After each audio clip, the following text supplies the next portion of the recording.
Sandra বাইরে থেকে শত চিৎকার করলেও ডেভিড ভেতর থেকে কিছুই শুনতে পাবে না। আর এই 1 বছরের ছোট্ট বাচ্চাটা গাড়ির অ্যাপ সম্পর্কেও কিছু বোঝে না যে নিজে থেকে গাড়িটা আনলক করতে পারবে। সান্দ্রা গাড়ির জানালার পাশে গিয়ে চিৎকার করে ডেভিডকে ভল্ট মোডটা অফ করার কথা বলতে থাকে, কিন্তু ডেভিড তার কথা কিছুই শুনতে পায় না। সে তার নিজের মতোই ফোনের এই অ্যাপ থেকে ওই অ্যাপে ওপেন করতে থাকে। এক পর্যায়ে হঠাৎ তার হাত থেকে ফোনটা নিচে পড়ে যায়।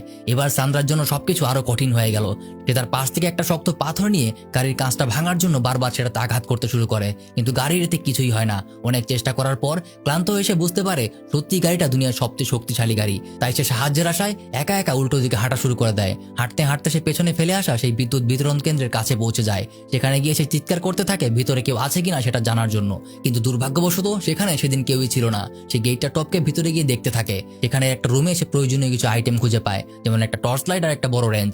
এগুলো নিয়ে সে আবার নিজের গাড়ির কাছে ফিরে আসতে থাকে। হঠাৎ তার মনে হয় কেউ তাকে ফলো করছে। সে খেয়াল করে একটা জঙ্গলি কুকুর তাকে ফলো করে আসছে।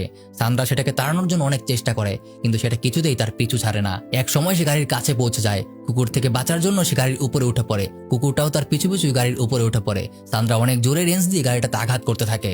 সাথে সাথে গাড়ির অ্যালার্ম বেজে ওঠে। এবার কুকুরটা ভয় পেয়ে দূরে চলে যায়। ক্লান্ত হয়ে সান্দ্রা সে রাতের মতোই গাড়ির উপরেই ঘুমিয়ে পড়ে। পরদিন সকালে প্রচন্ড সূর্যের তাপে তার ঘুম ভেঙে যায়। সাথে সাথে তার ডেভিডের কথা মনে হয়। সে দৌড়ে গিয়ে দেখে ক্ষুধায় আর গরমে ডেভিডের চেহারা সম্পূর্ণ লাল হয়ে গেছে। এদিকে জনমানবহীন মরুভূমির মতো এলাকায় প্রচন্ড সূর্যের তাপে চারদিকে তাপমাত্রা তীব্রভাবে বাড়তে থাকে। গতকাল থেকে এক ফোঁটা পানিও তার খাওয়া হয়নি। কোনো উপায় না দেখে সান্দ্রা সাহায্যের আশায় রাস্তা ধরে হাঁটতে থাকে। সৌভাগ্যবশত অনেকক্ষণ হাঁটার পর সে একটা ছোট নদী দেখতে পায়। সাথে সাথে নদীতে নেমে পর্যাপ্ত পরিমাণে পানি খেয়ে সে নিজের পেট ভরে। গতকাল থেকে এত পরিশ্রম করার পর এই পানিটা খেতে পেরে তার শরীরে একটু স্বস্তি ফিরে আসে। তারপর সে আবার হাঁটতে শুরু করে।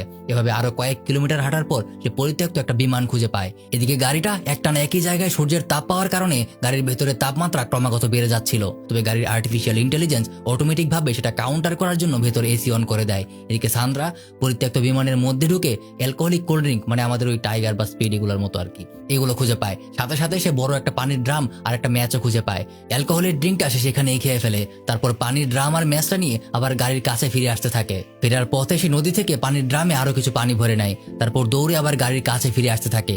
গাড়িতে ফিরে এসে দেখে ডেভিডের চেহারা সম্পূর্ণ লাল হয়ে গেছে। সে একদমই দুর্বল হয়ে পড়ে আছে। এদিকে টানা রোদের কারণে গাড়ির ভেতরে তাপমাত্রা এতটাই বেড়ে গেছে যে গাড়ির ভেতরে এসিও এখন তেমন একটা কাজ করতে পারছে না।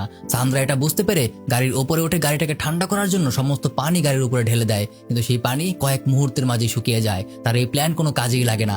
এবার সে সম্পূর্ণ নিজেকে অসহায় ভাবতে শুরু করে। সে মনে করতে থাকে হয়তো তার এই আধুনিক গাড়ির কারণেই তার একমাত্র ছেলেকে আজ তার হারাতে হবে। রেগে এসে কাঁদতে কাঁদতে আবার গাড়ির জানালায় রেঞ্জ দিয়ে যত জোরে পারে আঘাত করতে থাকে, কিন্তু এবারও আগের বারের মতোই গাড়িতে একটা দাগও পড়ে না। শুধুই তার শক্তি খরচ হয়। হঠাৎ তার কাছে থাকা ম্যাচটা